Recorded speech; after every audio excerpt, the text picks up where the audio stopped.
Alam niyo ba na ang Maribank ngayon ang pinakasikat na digital bank dito sa Pilipinas? According to Forbes 2026 list, ang Maribank na dating C-Bank ang nangunguna ngayon na online banking dito sa Pilipinas. Nasa 7 million katao na ang gumagamit nito. Dahil nga maraming benefits ang makukuha mo nito. Tulad ng 50 times free monthly transfers via InstaPay at PesoNet everyday.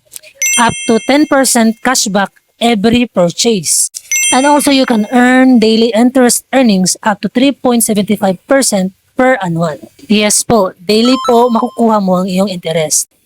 At ang pinakamaganda sa lahat, no maintaining balance. Yes po, no maintaining balance. And lastly, protektado po ang inyong mga pera ng Philippine Deposit Insurance Corporation or PDIC. Kaya no worries kung malaki mang pera ang i-deposit ninyo. Now, ito yung mga steps kung paano mag-create ng account mo. Una, punta ka muna sa App Store mo or sa Play Store mo. Pagkatapos, search mo yung Maribank. Pagka-open mo, ito na yung first steps mo. Kung meron ka ng Shopee app o Shopee account, dito sa taas, pwede mo siyang i-link gamit ang Shopee account mo. At kung meron ka namang Apple ID account, pwede mo rin siyang i-connect gamit ang account mo. Kung wala ka sa dalawa, you can use your mobile number. Step 2, ilagay ang number mo dito at yung referral code ko. Mamaya, sabihin ko sa iyo kung gaano kahalaga yung referral code, lalong-lalo na sa mga new users nito. Pagkatapos, click mo yung small box dito at saka next. Pagkatapos, i-type mo yung OTP mo. At this portion, yung number ko ay already registered na. You can use another number but this time, kasi nga registered na yung number ko. So, ang gagamitin ko yung registered number ko. Pagkatapos, you have to link your Shopee Pay to Maribank. So, dapat yung Shopee Pay ninyo sa Shopee app, dapat naka-activate na yun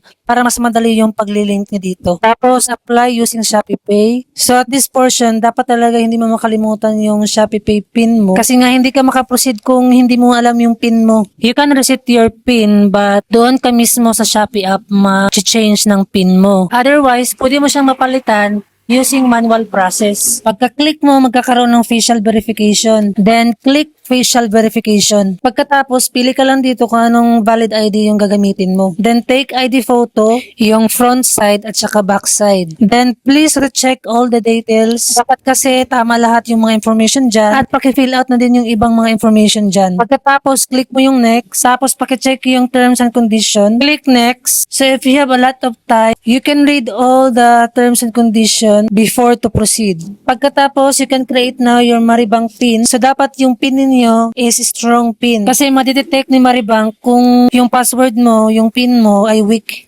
And now, your Maribank application is successful. And now, you can log in your Maribank account. Pagkatapos mo siyang ma-open, mababasa mo agad yung your application is under review by Maribank. Pero wala pa yung 2 minuto, guys. Pwede na yan. Mabi-verified na yan agad.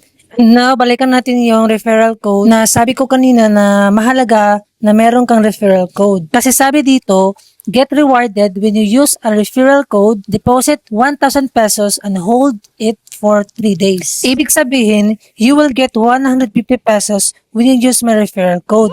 Again, before you get the 150 pesos, you should deposit 1,000 pesos and hold it for 3 days.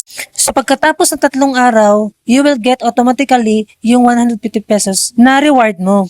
Now, ang tanong, saan ba pwede ako mag-deposit para mahulugan yung account ko? So if you have GCash account, pwede tayong makapag-deposit dito. Click mo lang yung transfer, tapos local, click mo yung search button at i-search yung Maribank. Tapos click. Pagkatapos, any amount you want, ilagay yung pangalan mo, yung account name mo sa Maribank, at saka yung account number mo. At the same time, yung email address mo. Pagkatapos, double check and click pay.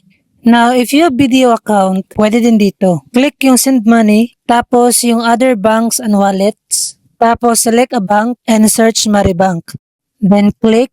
Pagkatapos, isulat mo yung account number mo at saka account name mo sa Maribank. Tapos, deposit ka ng 1,000 pesos para makuha mo yung 150 pesos reward. Tapos, click mo yung send from.